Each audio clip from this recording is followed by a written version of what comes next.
as you can see, 590M. This is where the belt is, was, I should say. One day I heard a cracking sound, a flipping sound, and then the next thing you know, nothing actually, and just drove back, thought maybe I had gotten over a hump of some sort, maybe something was stuck in it, but it was fine. Hopefully it wasn't the drive, which is on this side.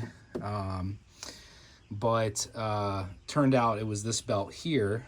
When I was doing an oil change, I saw it sticking out, and that's when I knew it was broken. For some reason, my battery lasted a really long time without the alternator running. So I really didn't know until I changed the oil that I actually had a real problem. So the issue with this is, I mean, it's the same issue with all kinds of small machines and cars, is that everything is so close together. And so in order to get to it, I had to first take the bed off the truck. I then took this rear panel off. And then there you can see the plate that covers the pulleys and the belt there. I had to move the air intake, just disconnected that and moved it aside, as well as the transactional engagement cable there, which would all of those prevent me from even getting that far in. I do not want to I do not want to remove the actual transaxle. I am not necessarily comfortable with that. I haven't done a lot of that kind of stuff, so I'm trying to avoid it. I'm going to have the part on order, and I'm going to try to get it around there without removing the transaxle. But I wanted to show you that you are going to have to remove the shifter here to go into four-wheel drive, which basically sits in this little compartment right here. You pull this little tab off, and then you're able to pull that through a little bit to where it gets into a smaller section and then pull it up. Then I simply remove the bolt here that goes into this lever arm right there. So that has to be done. I also had to remove the exhaust pipe right here, and that goes in basically like this in there, connects there and underneath the seat. The exhaust pipe is held on by these spring retainers here on both sides, and let me tell you, the one down there, you can see the heat shield on top. That was really hard to get to. I had to use this spring tool that I actually got for a trampoline springs, and it seemed to work, but you know, a wrench or pliers or something might also work to pull on that. But definitely crucial to get this panel off. There's just a few screws up here, down there, and right around the seat here. You can see the retainers right there. And then definitely you have to pull the intake hose from the air filter.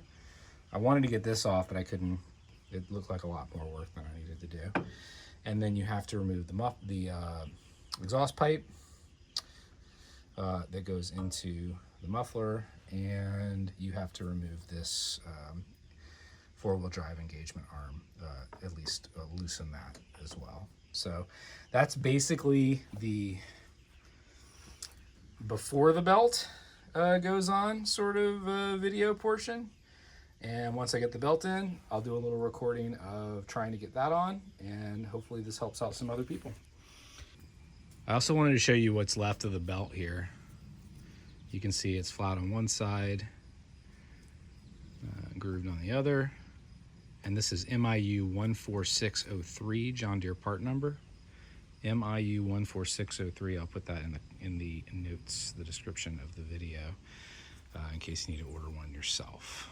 Now, that being said, this belt is serial number dependent. I believe our unit is a 2022. So you probably will want to call your John Deere dealer and give them the serial number to make sure you get the correct alternator belt. So let me move this out here. So I was able to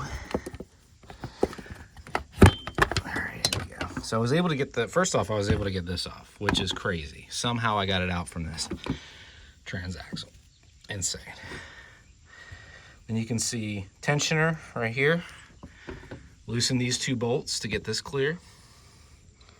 Kind of made a bit of a mental note about where this bolt was in terms of tension. I don't have a tensioning rod, something that can, or a lever that can tell me what the tension is, but you know, it's a little pliable, especially on the long part here. So I think that's okay. But now it's a matter of getting this dang thing back on. And I do not know how I'm gonna do that. I don't really know how I did it in the first place, how I got it out. Very, very difficult. But you can see right here, that bar prevents it from going in. So I'll be back if and when I do it. I got it back on, and I don't know how to tell you how I did it, but I think I kind of came in like this, the pointy end down, and then slid it back over. So good luck with that part.